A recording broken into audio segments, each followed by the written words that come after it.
আজকে যারা Calcutta university first semester CCF এর বাংলা অনার্সের পরীক্ষা দিয়ে এলে তাদের যে শর্ট কোয়েশ্চেনগুলো পড়েছিল তার অ্যান্সারগুলো একটু তোমাদেরকে বলে দিচ্ছি, প্রত্যেকে মিলিয়ে নাও অ্যান্সারগুলো ঠিকঠাক আছে কিনা।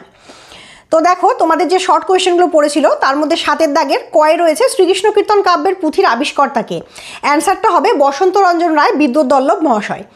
সেকেন্ড কোয়েশ্চেনটা ছিল চর্যাপদের পুঁথি কে কবে আবিষ্কার করেন। চর্যাপদের পুঁথিটি 1907 খ্রিস্টাব্দে হরপ্রসাদ শাস্ত্রী মহাশয় নেপালের রাজদরবারের গ্রন্থাগার থেকে আবিষ্কার করেছিলেন। নেক্সট প্রশ্ন, কবি কৃত্তিবাস ওঝা কোন শতকের কবি। অ্যান্সার হচ্ছে কবি কৃত্তিবাস ওঝা পঞ্চদশ শতকের কবি। পরবর্তী প্রশ্ন, চর্যাপদের সংস্কৃত টিকাকারের নাম কি। চর্যাপদের সংস্কৃত টিকাকারের নাম মুনি দত্ত। পরবর্তী প্রশ্ন, কবি মালাধর বসুর উপাধি কি ছিল। কবি মালাধর বসুর উপাধি ছিল গুণরাজ খাঁ। পরবর্তী প্রশ্ন, শ্রীকৃষ্ণ বিজয় কাব্যের রচনাকাল এই কাব্যের কবি সুনির্দিষ্টভাবে উল্লেখ করেছিলেন, সেই রচনাকালটি কি। এইটার অ্যান্সারে তোমরা লিখবে যে রচনাকালটি কবি কাব্যের মধ্যে একটা শ্লোকের মাধ্যমে উপস্থাপিত করেছিলেন, সেই শ্লোকটি হলো 1395 শকে গ্রন্থ আরম্ভন, 14-2 শকে হইল সমাপন। তো এই শ্লোকটার মধ্যে দিয়ে বোঝা যাচ্ছে 1395 শকাব্দ এবং 14-2 শকাব্দ। তো গ্রন্থ রচনার কালটা ক্লিয়ার বোঝা যাচ্ছে, তো এটাই অ্যান্সার। নেক্সট প্রশ্ন হচ্ছে বিদ্যাপতির ভাবশিষ্য রূপে কোন কবিকে নির্দেশ করা হয়। বিদ্যাপতির ভাবশিষ্য রূপে বৈষ্ণব পদাবলীর কবি গোবিন্দ দাসকে নির্দেশ করা হয়।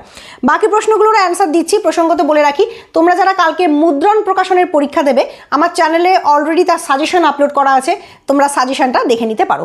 চলে যাচ্ছি পরবর্তী প্রশ্নে। পরবর্তী প্রশ্ন হচ্ছে রাঢ়ের জাতীয় কাব্য বলে কোন কাব্যকে অভিহিত করা হয়। রাঢ়ের জাতীয় কাব্য বলে ধর্মমঙ্গল কাব্যকে অভিহিত করা হয়। পরবর্তী প্রশ্ন, ভারতচন্দ্র রচিত কাব্যটির নাম লেখো। ভারতচন্দ্র রচিত কাব্যগ্রন্থটির নাম হলো অন্নদা মঙ্গল কাব্য। এই কাব্যটিকেই আবার নূতন মঙ্গল বা নৌতন মঙ্গল নামেও অভিহিত করা হয়। নেক্সট প্রশ্ন, শাহ মোহাম্মদ সগির প্রণীত একটি কাব্যের নাম উল্লেখ করো। শাহ মোহাম্মদ সগিরের লেখা বিখ্যাত কাব্যের নাম হলো ইউসুফ জুলেখা। নেক্সট প্রশ্ন, হপ্তপয়কর কাব্যটি কার লেখা। হপ্তপয়কর সৈয়দ আলাওলের লেখা। পরবর্তী প্রশ্ন, মনসামঙ্গল কাব্যধারার আদি কবি কে ছিলেন। মনসামঙ্গল কাব্যধারার আদি কবির নাম কানা হরিদত্ত।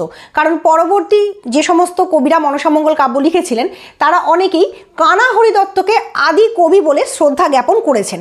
এখান থেকেই কানা হরিদত্তকে সাধারণত আদি কবি বলে সম্মান জ্ঞাপন করা হয়। নেক্সট প্রশ্ন, চৈতন্য ভাগবতের পূর্ব নাম কি ছিল। চৈতন্য ভাগবতের পূর্ব নাম ছিল চৈতন্য মঙ্গল। আমরা কাব্যের মধ্যেই একটা শ্লোকে পাচ্ছি যে চৈতন্য ভাগবতের পূর্ব নাম চৈতন্য মঙ্গল ছিল, বৃন্দাবনের মহান্তরা ভাগবত আখ্যা দিল। তো এরকম একটা শ্লোক পাওয়া যাচ্ছে, সেখান থেকে জানা যাচ্ছে যে কাব্যের নাম চৈতন্য মঙ্গল ছিল। নেক্সট প্রশ্ন, শ্রীকৃষ্ণ কীর্তন কাব্যের মোট কটা খণ্ড রয়েছে। শ্রীকৃষ্ণ কীর্তন কাব্যের মোট খণ্ড সংখ্যা 13টি। পরবর্তী প্রশ্ন এবং শেষ প্রশ্ন, কার লেখা মূল কাব্যগ্রন্থের অনুবাদ ছিল পদ্মাবতী।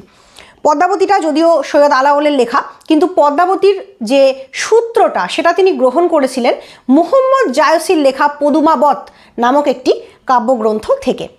তো এই হচ্ছে তোমাদের ক্যালকাটা ইউনিভার্সিটি সিসিএফ এর বাংলা অনার্সের কোয়েশ্চেন, শর্ট কোয়েশ্চেনগুলো, এবং তার উত্তরগুলো আমি শেয়ার করলাম। কারা কারা কটা ঠিক করেছো অবশ্যই কমেন্ট করে জানিও।